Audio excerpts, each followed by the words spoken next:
tea. The milkman, the paperboy, the evening TV.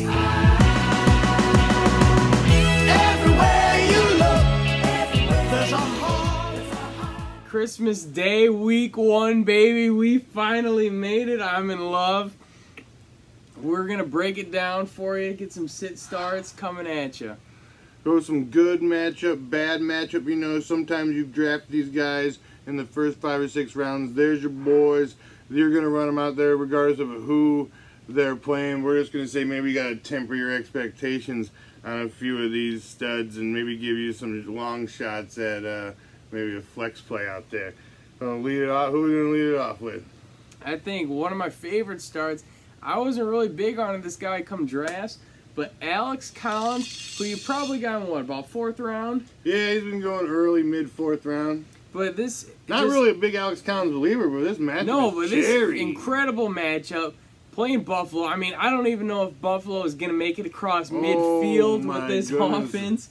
But we're talking Alex Collins. The Bills are getting up the 3rd most yards and the most touchdowns by running backs last year. So this is a cherry matchup, week 1. Game script even. You know they're just going to be burying them. I mean, we could be looking at a fucking shutout going on this week with Nathan Peterson at the helm for the Bills. We're talking about all second half game script, run it down their throats, and that means Alex Collins all day long. And if you're also doing daily fantasy, Baltimore led the league last year in interceptions. And this, once again, incredible matchup. We got Peterson running out there. You want to spend a little bit extra defense in your DraftKings? I used to like to go get those cheap defenses, but if you're looking to get out there and get yourself a definite guaranteed sexy boy defense, the Ravens are the pick. Cause I don't even know if the Bills will make it over midfield. I just don't know. They're dead and gone out there. Another guy, Marshawn Lynch, playing against the Rams. I mean, it's in Oakland. People are thinking, that's the Rams. They're looking tough, but the Rams last year gave them the 5th most yards and the 4th most touchdowns to opposing running backs. So all in. Chris Warren's on the IR. I think Doug Martin's a bag of dicks. So we're looking at all in beast mode week 1. I think saddle them up RB2. Yeah, the secondary got a lot better, but besides Aaron Donald, that front 7 is a little weak. Looking at a guy in Jordan Wilkins, who I absolutely loved all off season, getting you deep in the early teens in your fantasy draft. I mean, they were just starving for playmakers, and Cincinnati has given up the most scrimmage yards of running backs last year and the 3rd most points of running backs last year. And this is a guy, week 1, Marlon Mack doesn't look like he's going to go, so they're going to be riding Wilkins pretty much as he was named the starter. He might be looking at 15 maybe. If we're going to get crazy, 18 or so touches, his very first start, very first game as a rookie, yeah, 15, 18 range. They can keep it close, keep it going. Hines will probably steal some of those targets, I guess, but until he fumbles again, until he gets himself out of there. But I think Jordan Wilkins, if you are just in dire need for a flex play this week, a strong RB3, I think he is your boy.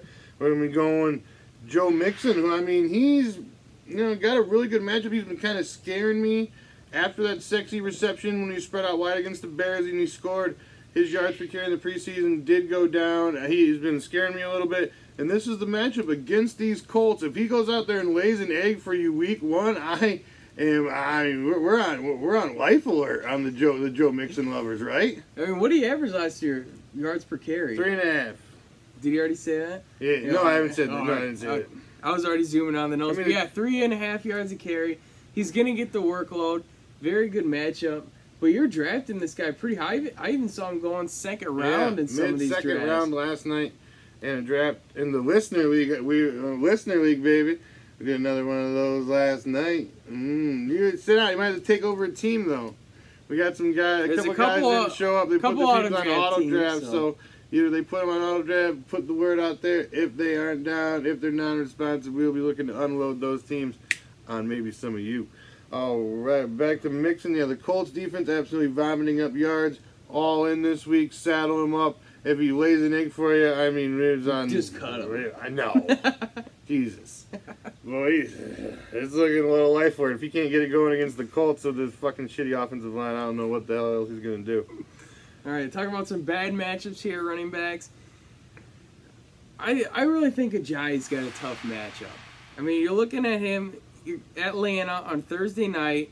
We're looking at the 5th fewest points and the 6th fewest touchdowns allowed last year by running backs. Not to mention, this is a guy, you don't even know what this workload is going to look like. Yeah, Peterson said he's all in for the full workload. He missed And a he's couple been weeks of sitting out practices with injury apparent concerns. Foot injury. They're calling it a foot injury. I mean, they did start practicing Monday, got in a full day of practice on Tuesday and Wednesday. But, I mean, we are looking at, Ajayi, you know, I guess you draft him in the 4th round. You got to run him out there as your boy unless you got lucky and, you know, you got a late round steal or something out there. But, against the Falcons, kind of temper expectations. You never know. I've had shit luck with Ajayi on Thursday night games as well. And this could be a shootout, and that might be more Corey Clement, 3rd down work, getting pass catches, because Ajayi doesn't have a chance to speak of. Alshon and Foles at the helm, they might be looking to lean on the run maybe a little bit, which might help Ajayi as long as that Eagle defense can keep the clamps on the Falcons and keep it within, you know, 7 to 10 points or something like that, keep Ajayi relevant. But man, baby, it could go sucking sour for you fast. I'm starting him in the league. I got him in there, and I mean, I got him in there, but I ain't fucking feeling good about it. I ain't fucking feeling good about it, that's for sure. All right, another poor matchup. Adrian Peterson down the rise, looked a little spunky out there. He did look good. But, you know, we're going out to Arizona. The Falcons are going to the 5th fewest yards to running backs last season, so I think all in. Don't get spunky. Don't be putting Peterson in your RB2 or your flex this week quite yet. I say give a little look and see at the old man and see if he still is, you know, if he's the other Adrian Peterson, or if he's still Adrian Peterson. So I think he might be the other Adrian Peterson. All right, another guy. This is a guy who I am going to start. I've got him in multiple leagues. LaShawn McCoy. We're talking about garbage. We're talking about Barf City offense in this matchup here. It's a sacrificial lamb. I mean, they would start Josh Allen, but this fucking murderer's row out there against the Ravens, they are just fucking sacrificial lamb. And Nathan Peterman, I just think, I mean, in full point PPR, I think there's no way that McCoy doesn't get you at least like, what, 10, 12 points? 12. Yeah, I think 8's like the absolute vomit. Like, I mean, Jesus. If you're out there getting 20 touches, you only get 8 fantasy points in a full point PPR. That's a fucking sad state of affairs. Dude, that's all they have. That's literally all they have. Yeah. It is. And I'm not saying bench McCoy, but I mean, my goodness, this is going to be a bloodbath deluxe. It's going to be 3 and out. It's going to be turnover city. I just don't. I mean, we could be looking at McCoy looking at halftime with like 10 carries for like 15 yards or 30 yards and 1 catch. Oh my god! They're gonna have 5 points. Oh, they're gonna force Peterman to beat him, and he's not gonna. That's what the shit's gonna wreck. All right, another guy people been high on. You know, Rashad Penny's gained the weight. You know, he's kind of broken his hand.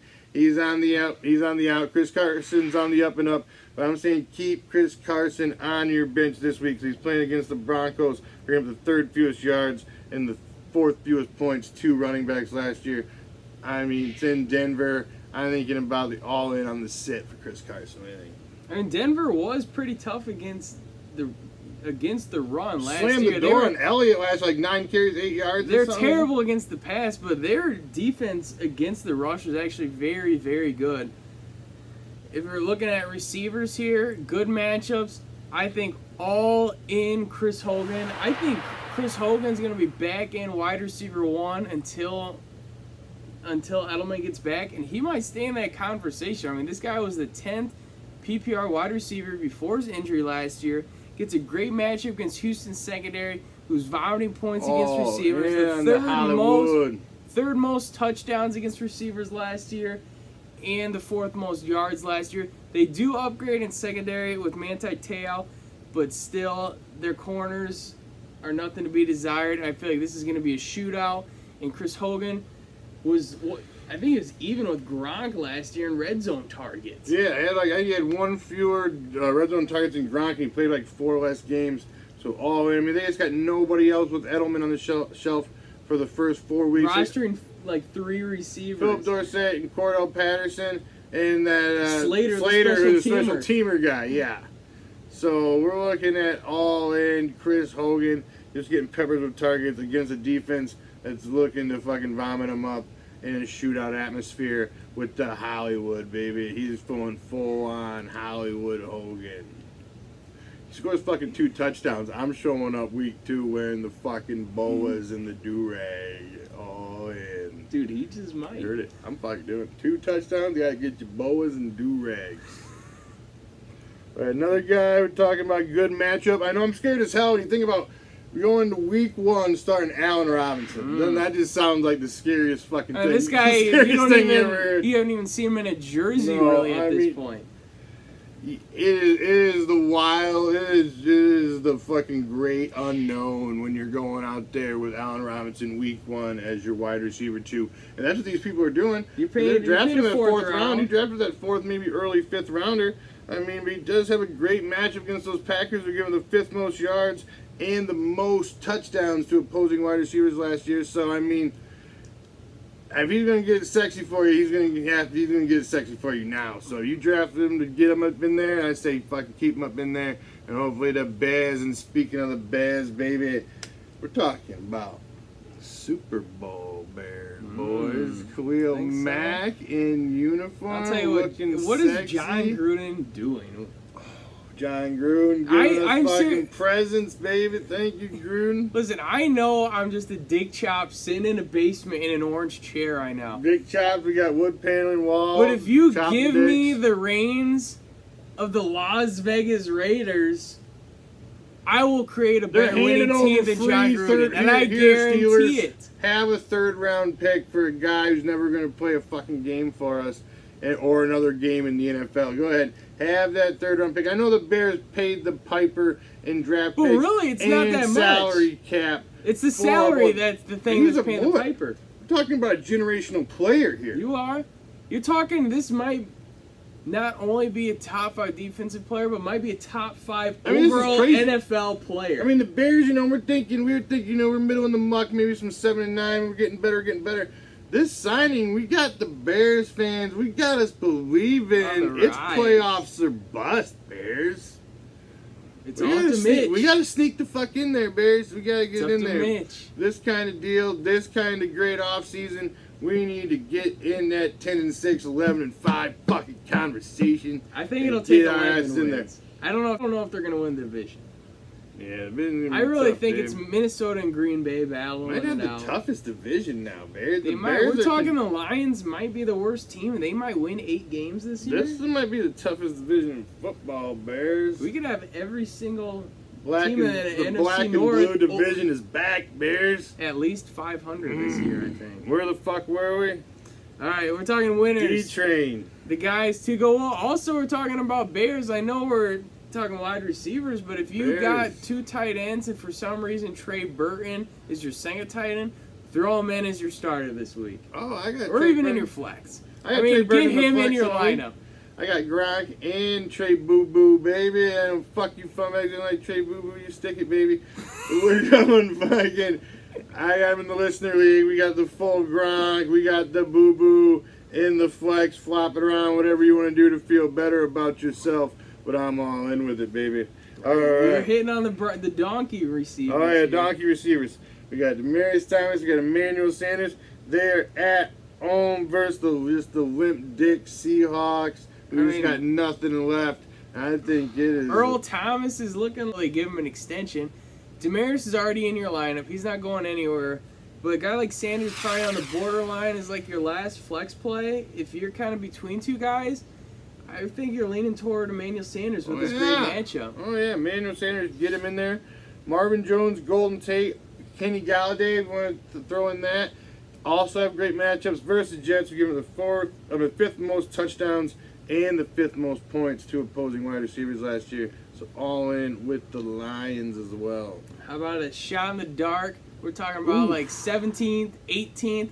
Maybe even undrafted. Oh, baby, I got him. How about a little downtown John Brown? Oh, he's going to get downtown. He's going to score against some fucking Bills. Calling it right now. Bills going to put their best corner on Crabtree and no downtown John Brown. Joe Flacco's got the rookie breathing down his fucking neck, so you know he's gonna gear up. Dude, he's looking third string though. He's looking to. Yeah. It's crazy. RG3, second quarterback. Oh. They're not even putting him in a jersey to get the pressure off of Flacco. He's gonna be in sweatshirts. He's still looking to clang and bang. He might change at halftime. He's looking to say, "Look what I can do." He's gonna huck it. He's gonna do the McCown, 50 yards. Yeah, he's doing. He's going full on. Look what I can do. 50 yards downfield to my boy downtown, John Brown. All right, over or under here, John Brown. 13 fantasy points this week. Over. Full point PPR over? Yeah. Over, baby. Easy. Easy. First half. Oh, downtown needs that one, baby. Get sexy. But he does. One play from John Brown. That's 13 points. It's about some tough matchups here. And we were talking about the absolute horrendous Bills. I mean, we already have McCoy. You're going to play him, temper expectations. But Kelvin Benjamin, I mean, Ravens led the season last year in interceptions. Good secondary, very underrated. And Kelvin Benjamin really is the only guy that they're probably going to have to be guarding at this point. The Ravens also gave the fewest touchdowns of wide receivers last year, and that's kind of a Kelvin Benjamin thing as far as him being fantasy relevant. But this is just going to be a bloodbath. I think all in on the Kelvin Benjamin sit. Another all-in set. They're going to go Sterling Shepard. I mean, you probably can't sit Evan Ingram, but I want to kind of be a little kind of steer away from him too. I mean, they are going down to Jacksonville, playing that stiff-ass D, so Shepard's going to be seeing a lot of Boykin and fucking Ramsey on the outside. If that's the case, I don't think Sterling Shepard has quite the talent to overcome such things. Yeah, and a guy like Shepard, a guy like Ingram, I know he's a tight end, but he's going to be playing in the slot. He's going to have like Miles Jack on him, maybe even a safety. But the more I look at Evan Ingram, the less I like him. I feel like this guy just had as many opportunities as he possibly could last year, and he still was underwhelmed. When you're talking about OBJ on IR, Brandon Marshall's out, Sterling Shepard missing time. They didn't have Saquon Barkley. Yeah, there's no way he's going to get as many targets as he did last year. We got like 110, 120 or something last year. I don't think there's any way he can get to 100 targets with all those mouths to feed. And, I mean, Eli Manning he's still long in the tooth, Eli out there. So, I mean, if he can breathe life into OBJ and, like, Saquon Barkley, I just don't know how much breath he would have to bring it and breathe it into Evan Ingram and Sterling Shepard, baby. I just don't know. The Eli Manning might be a good waiver wire addition. We might be saying after week 1, Eli picking him up. What do you think? That's a lot of weapons, though. Barkley dumping off screens to Barkley is not a bad thing. It's like a Roethlisberger situation. It's like everybody on his team's number 1 except him. How the fuck is it happening? Might as well benefit somehow. Yeah, the number 1 running back. He's throwing number 1 wide receiver. He's like the 15th quarterback. Get up on it. That's crazy. Anyone else? I think we're good to go. Alright, there it is. Once again, leave a comment, ask your questions, set starts, who you got to get in your lineup. Once again, thank you so much for watching all off season. We finally made it to our weekly edition where we'll give you sit starts and tell you how to win some money here. All in, baby. Hit us with those questions. Follow us on the Twitter. Listen to us on the iTunes on your commute to and from work, baby. We are on the iTunes. All right. Thank you very much for watching. Make sure you give a thumbs up, subscribe. We will catch you next week. Cheeseburger.